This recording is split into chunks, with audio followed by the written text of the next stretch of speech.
नमस्कार दोस्तों, डेट है आज की 13 फरवरी 2023 और स्वागत है आपका एडिटोरियल डिस्कशन में। आज टोटल 3 इश्यूज हम डिस्कस करेंगे, 2 द हिंदू के और 1 इंडियन एक्सप्रेस का। सबसे पहले आर्टिकल डिस्कस करेंगे हिंदू का, इंडिया यूएस स्पेस कोऑपरेशन से संबंधित। दूसरे नंबर पे आर्टिकल 26 यानी एक कम्युनिटी का राइट टू रिलीजन वर्सेज एक इंडिविजुअल का राइट टू फ्रीडम, दोनों के बीच में क्या टकराव है। और सबसे लास्ट में आर्टिकल इंडियन एक्सप्रेस का डिसइन्वेस्टमेंट से संबंधित। डिस्कशन स्टार्ट करें उससे पहले कोट देख लीजिए। Death is not the greatest loss in life, the greatest loss is what dies inside us while we live. देखो, 2 प्रकार से डेथ होती है। एक प्रकार से जब बॉडी की डेथ होती है, मतलब बॉडी काम करना बंद कर देती है, हम मर जाते हैं, वो डेथ है। दूसरी तरफ देखो, हमारे अंदर बहुत सारी ड्रीम्स होती हैं, हमारी इनर वॉइस होती है, गलत काम पे हम चलते हैं, इनर वॉइस की नहीं सुनते, वो मर जाती है, या फिर ड्रीम्स के नहीं सुनते, ड्रीम्स को दबा देते हैं। वो डेथ जो है ना, वो ज्यादा बड़ा लॉस है एज कंपेयर टू बॉडी की डेथ है। राइटर का ये मानना है, लेकिन आप बैलेंस स्टैब्लिश करिएगा। आप बताइएगा कि देखो, बॉडी के अंदर बहुत सी ड्रीम्स होती हैं जिनको हम बीच में छोड़ देते हैं, जैसे आप लोग आईएएस की तैयारी कर रहे हो, लेकिन अप्स एंड डाउन्स आते हैं, बुरा वक्त भी आता है, जहां पर हमें हिम्मत की जरूरत होती है, करेज की जरूरत होती है, कंसिस्टेंसी की जरूरत होती है, लेकिन ड्रीम्स को बीच में नहीं छोड़ना चाहिए। अगर छोड़ देते हैं, ड्रीम मर जाती है, तो वो ग्रेटेस्ट लॉस है, ऐसा राइटर का मानना है। तो चलिए अब डिस्कशन स्टार्ट करते हैं। फर्स्ट इंपोर्टेंट आर्टिकल इंडिया और यूएस के बीच स्पेस सेक्टर में कोलैबोरेशन से संबंधित है। आप जीएस पेपर सेकंड के इस टॉपिक से आर्टिकल को रिलेट कर सकते हैं। क्या कंटेस्ट है? देखो, 30 और 31 जनवरी 2023 को US India civil space joint working group की 8वीं मीटिंग ऑर्गेनाइज हुई। इस मीटिंग में यह डिसाइड किया गया, इंडिया और यूएस के बीच स्पेस सेक्टर में कोऑपरेशन को और ज्यादा इंक्रीज किया जाएगा। कुछ बेसिक्स की बात करते हैं। देखो, नवंबर 2022 में यूएस ने अपना एक प्रोग्राम लॉन्च किया, आर्टेमिस प्रोग्राम। इस प्रोग्राम में है क्या? ओरियन स्पेसक्राफ्ट, एक स्पेसक्राफ्ट का नाम है, यूएस का है स्पेसक्राफ्ट ओरियन। ये जो स्पेसक्राफ्ट है ना, एस्ट्रोनॉट्स को लेकर मून पे जाएगा और वापस आएगा। फर्स्ट वुमन जो एस्ट्रोनॉट हैं वो मून पर पहुंचेंगी और वापस आएंगी। इसके अलावा ये जो मिशन है ना, आर्टेमिस मिशन, ये एक प्रकार से ना मैकेनिज्म तैयार कर देगा। फ्यूचर में जो एस्ट्रोनॉट्स है ना, यूएस से मून पर आते जाते रहेंगे सस्टेनेबल बेसिस पर, मतलब एक रास्ता तैयार हो जाएगा। सिंपल भाषा में बोलें तो बहुत सारे एस्ट्रोनॉट्स मून पर जा सकेंगे। वो भी मकसद है इस आर्टेमिस प्रोग्राम का। और इंडिया भी आपको पता है 2024 में पहली बार first human space flight mission launch करेगा, यानी पहली बार इंडिया ऐसा मिशन लॉन्च करेगा जिसमें ह्यूमन बींग्स को स्पेस में भेजेगा। तो दोनों देश एक दूसरे से सीख सकते हैं, दोनों देश अपने प्राइवेट सेक्टर को स्पेस में प्रमोट कर रहे हैं। इंडिया को खास करके फायदा हो सकता है, देखो, यूएस से, क्योंकि यूएस की काफ़ी एक्सपर्टीज है स्पेस सेक्टर में, सीखने को काफ़ी मिलेगा। और यूएस भी इंडिया के साथ एक ऐसे एरिया में कोऑपरेट कर सकता है जहां पे कोई कंट्रोवर्सी नहीं है। वैसे इंडिया और यूएस जैसे डिफेंस सेक्टर में आपस में कोऑपरेट करते हैं, तो चाइना अपनी आंखें दिखाता है इंडिया को कि आप यूएस के साइड मत जाइए, इसका अंजाम आपको भुगतना पड़ेगा।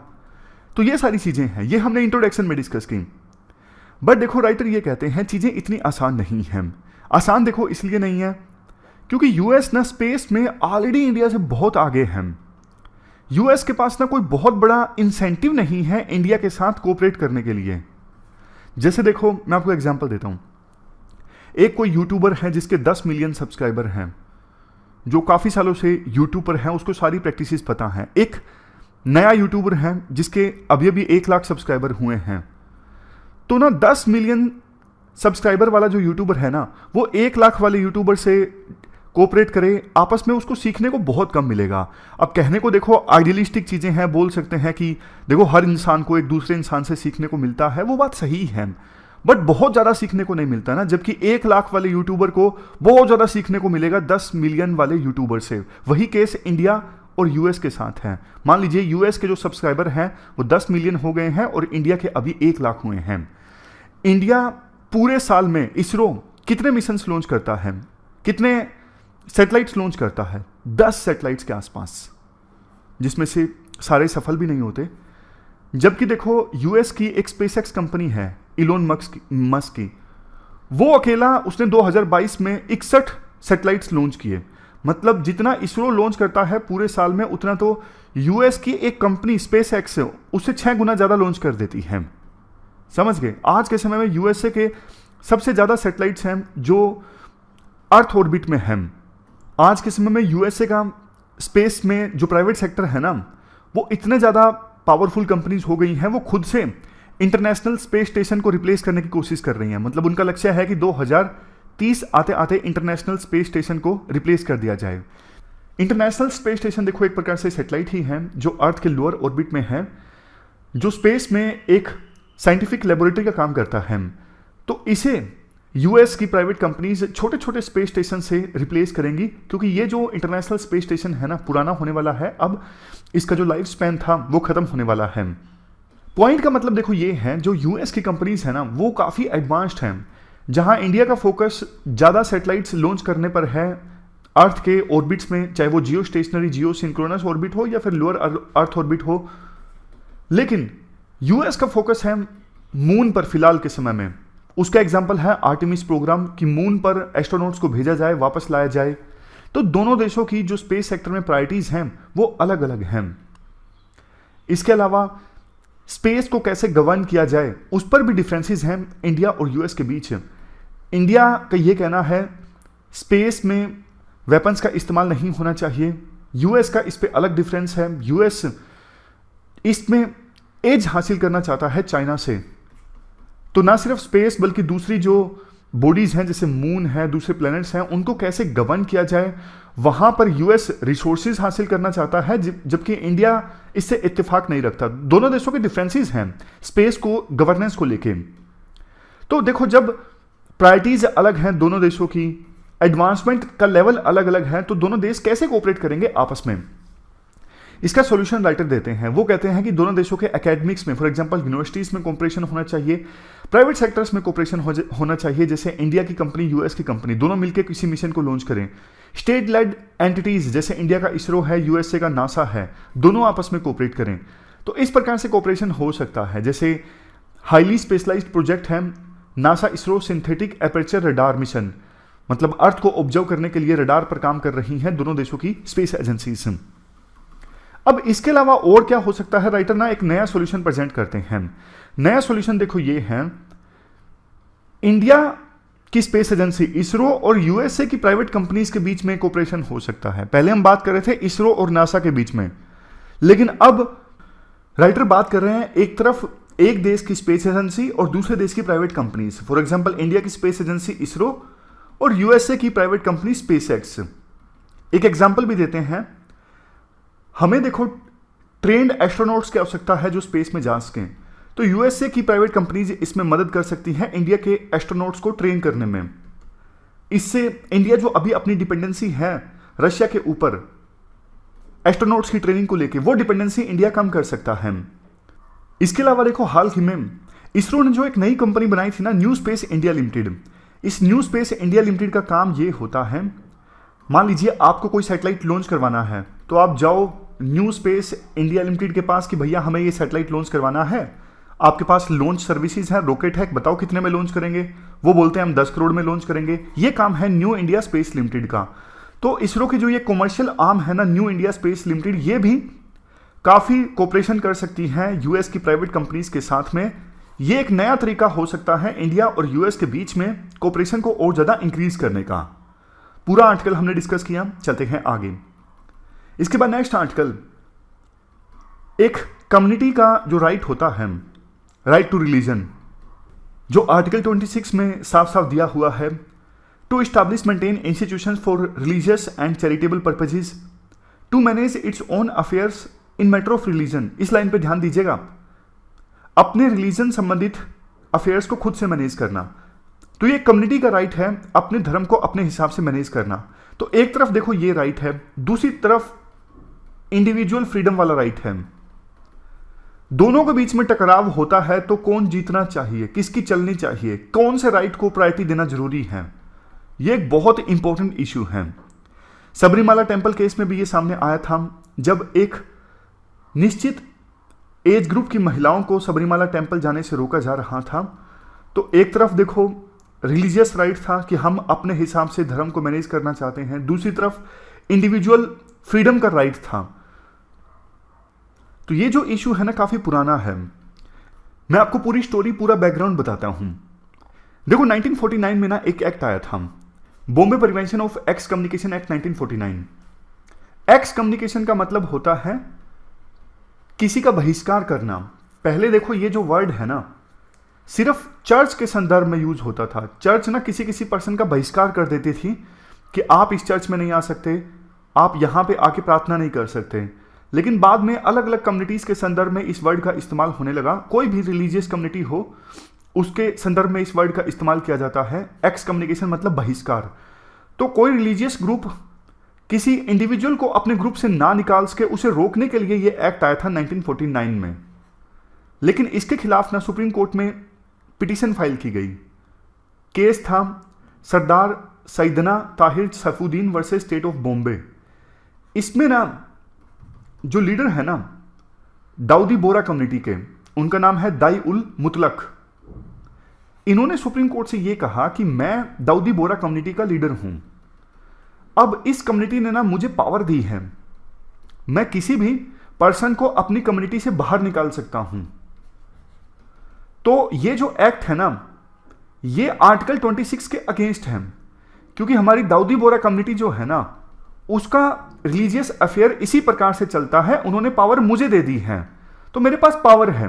अगर कोई एक्ट मेरी इस पावर को मुझसे छीनता है ना तो इसका मतलब आप दाऊदी बोरा कम्युनिटी को इजाजत नहीं दे रहे हो अपने धर्म को मैनेज करने की, क्योंकि ये हमारी धर्म का इंटीग्रल पार्ट है कि हम किसी भी पर्सन को अपने ग्रुप से निकाल सकते हैं किसी कारणवश। तो आप उसमें इंटरफेयर कर रहे हो, मतलब आप आर्टिकल 26 के खिलाफ जा रहे हो। ऐसा बोला किसने? ऐसा बोला दाई उल मुतलक ने इस केस में कि ये 1949 का जो एक्ट है वो राइट टू रिलीजियस अफेयर्स के अगेंस्ट है। तो सुप्रीम कोर्ट का जजमेंट आया इस केस में। सुप्रीम कोर्ट ने माना कि हां भैया ये जो जजमेंट है ना, ये जो एक्ट है ना 1949 का गलत है, ये राइट टू रिलीजियस अफेयर्स के अगेंस्ट है। ये देखो यहां पे 1962 के इस जजमेंट में उस समय चीफ जस्टिस थे बीपी सिन्हा। उन्होंने कहा कि देखो इंडिविजुअल फ्रीडम या फिर सोशल वेलफेयर के नाम पर हम किसी ग्रुप के फेथ को नहीं डिस्ट्रॉय कर सकते। बट देखो अब इतने सालों बाद 10 फरवरी 2023 को सुप्रीम कोर्ट के जस्टिस एएस ओका ने यह स्टेटमेंट दी कि 1962 की जो जजमेंट है ना सुप्रीम कोर्ट की इस केस में Sardar Syedna Tahir Saifuddin versus state of Bombay, जिसमें उन्होंने एक ग्रुप के राइट्स को तवज्जो दी थी और इंडिविजुअल फ्रीडम को इग्नोर किया था। तो 10 फरवरी को जस्टिस एएस ओका ने कहा कि 1962 की जजमेंट का रिव्यू होना चाहिए दो रीजंस के कारण। पहला तो देखो आर्टिकल 26 को तो तवज्जो दी गई 1962 की जजमेंट में, बट इंडिविजुअल के फंडामेंटल राइट्स को, इंडिविजुअल की फ्रीडम को इग्नोर कर दिया गया। दूसरा, अब देखो ऐसा कोई चीज है ना कि जब किसी पर्सन को किसी ग्रुप से एक्स कम्युनिकेट किया गया है यानी उसका बहिष्कार किया गया है, उसको बाहर निकाल दिया गया है, तो इस इश्यू को टेस्ट करना जरूरी है कॉन्स्टिट्यूशनल मोरालिटी के आधार पर। और जब हम कॉन्स्टिट्यूशनल मोरालिटी की बात करते हैं ना तो बात करते हैं कॉन्स्टिट्यूशन वैल्यूज की। कॉन्स्टिट्यूशन की वैल्यूज में क्या आता है? लिबर्टी, फ्रेटर्निटी, इंटीग्रिटी, ये सब वैल्यूज आती हैं। तो किसी पर्सन की लिबर्टी को इग्नोर नहीं कर सकते। तो जब भी किसी पर्सन को बहिष्कार किया जाता है ग्रुप से, उसकी किसी इंडिविजुअल की जो लिबर्टी है वो हार्म होती है, उसको नुकसान पहुंचता है, उसकी आजादी को नुकसान पहुंचता है। इवन देखो सबरीमाला टेंपल में भी यही इशू था, किसी ग्रुप का जो राइट टू रिलीजन है उसे प्रोटेक्ट किया जाए या फिर इंडिविजुअल फ्रीडम को प्रोटेक्ट किया जाए। सबरीमाला का जो केस है अभी एक बड़ी सुप्रीम कोर्ट की बेंच के पास है जिसमें 9 जज हैं। वैसे देखो 1954 में सिरूर मठ केस में सुप्रीम कोर्ट ने यह साफ किया था कि किसी भी रिलीजन की, किसी भी ग्रुप की जो फेथ संबंधित प्रैक्टिस है ना उसको कोर्ट के द्वारा तभी प्रोटेक्ट किया जाएगा जब वो प्रैक्टिस उस धर्म या फिर ग्रुप का फेथ का इंटीग्रल पार्ट हो। इंटीग्रल पार्ट मतलब उस धर्म की कोर प्रैक्टिस हो कि उस प्रैक्टिस के बिना तो धर्म एग्जिस्ट ही नहीं कर सकता। सिर्फ उसे ही कोर्ट्स प्रोटेक्ट करेंगी, दूसरी प्रैक्टिसेस को नहीं करेंगी। और ये डिसाइड कौन करेगा क्या ये प्रैक्टिस उस धर्म का इंटीग्रल पार्ट है क्या नहीं है? समझ गए? ये भी डिसाइड किया जाएगा कोर्ट के द्वारा ही। और कोर्ट ये कैसे डिसाइड करती हैं? उस धर्म के स्क्रिप्चर्स पढ़कर। जैसे देखो आनंदी मार्गीज एक सेक्ट है, ये ना तांडव डांस परफॉर्म किया जाता है जो इस आनंदी मार्गीज सेक्ट के फॉलोअर्स हैं उनके द्वारा। अब तांडव डांस में कई बार ना काफी एग्रेशन होता है, तो सुप्रीम कोर्ट ने ना इस पर रोक लगा दी, बोला कि आनंदी मार्गीज जो सेक्ट है ना उसका ये कोर फीचर नहीं है तांडव डांस, इसलिए हम इस पे बैन लगा रहे हैं। सुप्रीम कोर्ट ने बैन लगा दिया। तो राइटर ये कहते हैं देखो जजेस जो हैं वो रिलीजन के और ज्यादा अंदर जा रहे हैं, इंटरफेयर कर रहे हैं ये डिसाइड करने में कि कौन सी प्रैक्टिस किसी रिलीजन का इंटीग्रल पार्ट है या फिर नहीं है, कोर पार्ट है या फिर नहीं है।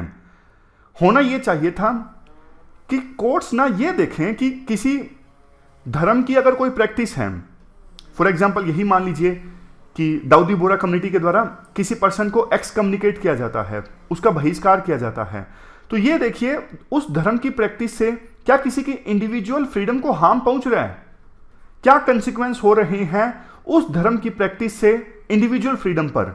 जैसे इस केस में अगर देखो दाऊदी बोरा कम्युनिटी किसी पर्सन का बहिष्कार करती है तो वो पर्सन देखो एक प्रकार से आउटकास्ट हो जाएगा, वो अपनी कम्युनिटी के जो प्रोग्राम्स है उसमें हिस्सा नहीं ले सकेगा, वो पूरी तरह से आइसोलेट हो जाएगा, अलग थलग पड़ जाएगा।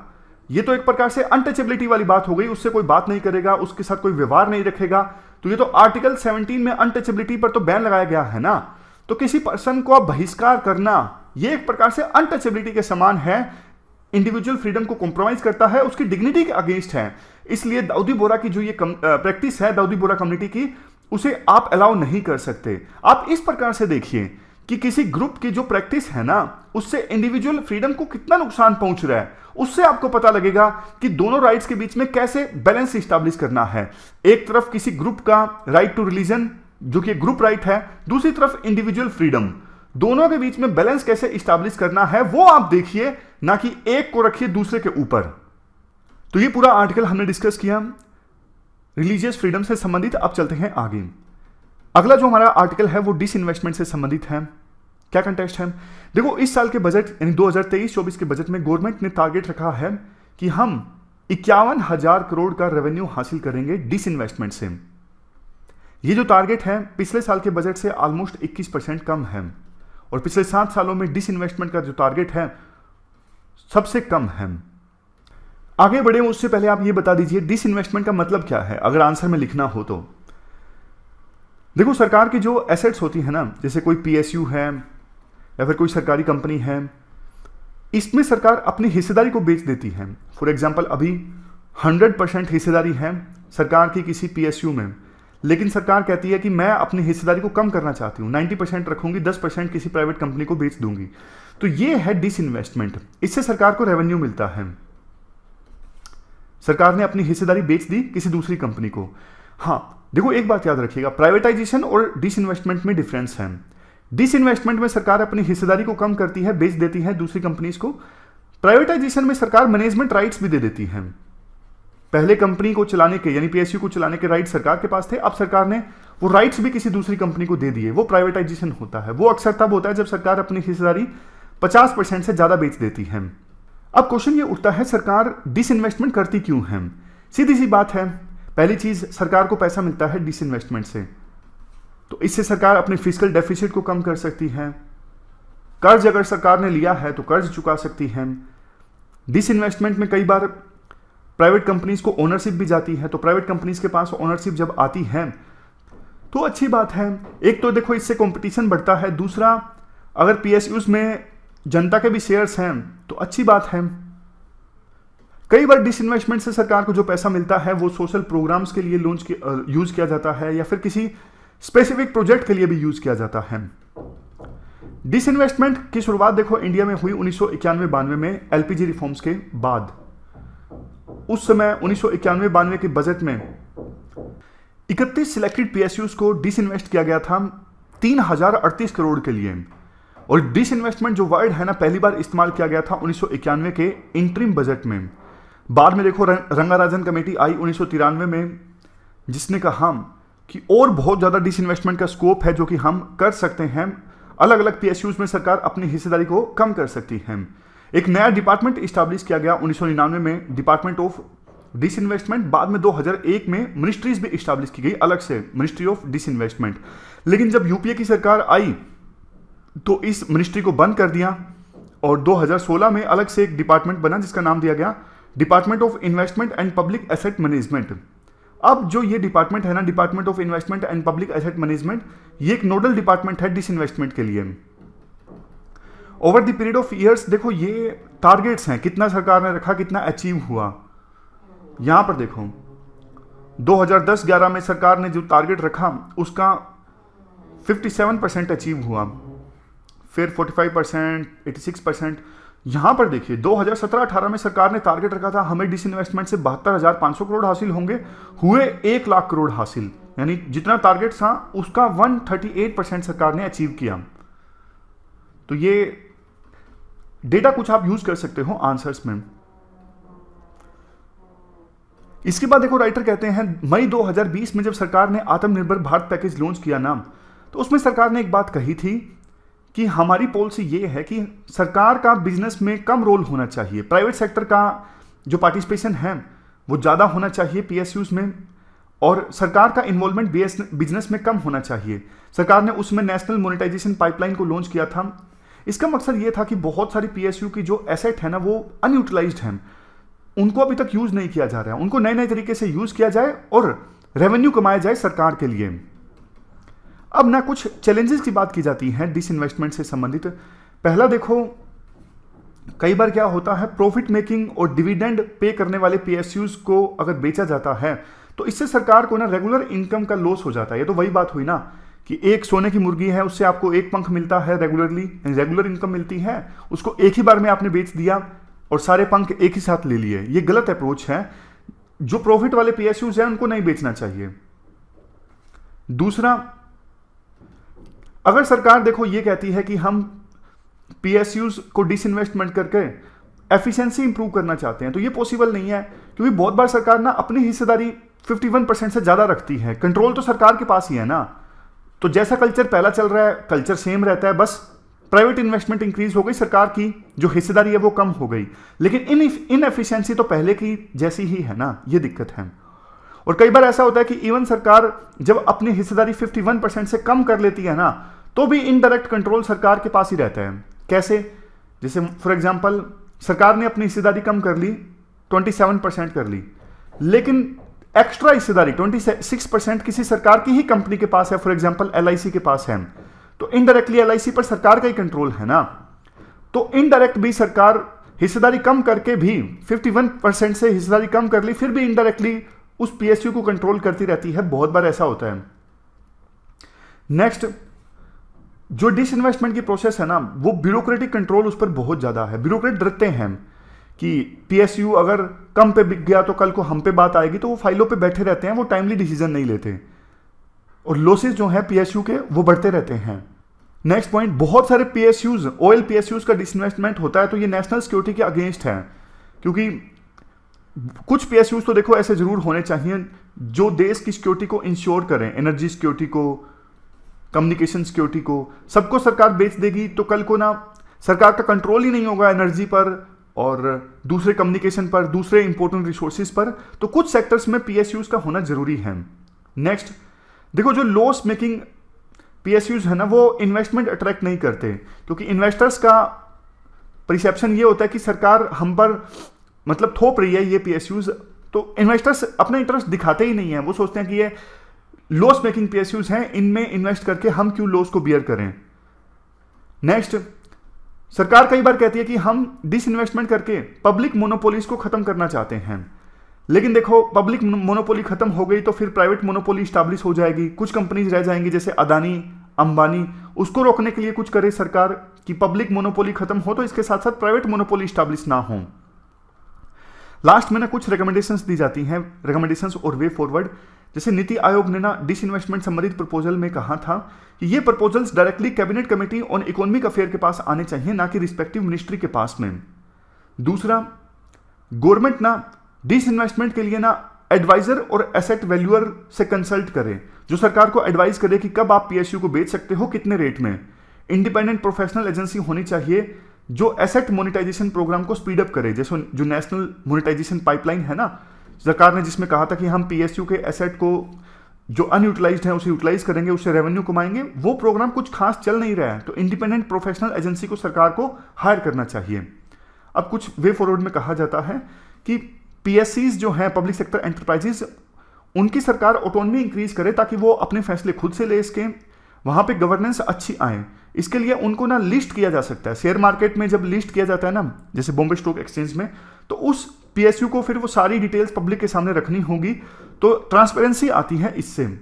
लास्ट में वे फॉरवर्ड में ये कहा जाता है, देखो डिसइन्वेस्टमेंट ठीक है, लेकिन सबसे इंपॉर्टेंट ये है डिसइन्वेस्टमेंट आप कब कर रहे हो, कैसे कर रहे हो, और डिसइन्वेस्टमेंट से जो आपके पास रेवेन्यू आया उसका आप कैसे यूज कर रहे हो ना, ये सब चीजें ज्यादा इंपॉर्टेंट है। तो प्लान करके डिसइन्वेस्टमेंट किया जाए तो ज्यादा बढ़िया है। पूरा आर्टिकल हमने डिस्कस किया, ये थी हमारी आज की डिस्कशन। आज हमने 3 इश्यूज को डिटेल से डिस्कस किया। फिलहाल इस डिस्कशन में इतना ही है। Thank you very much for discussion.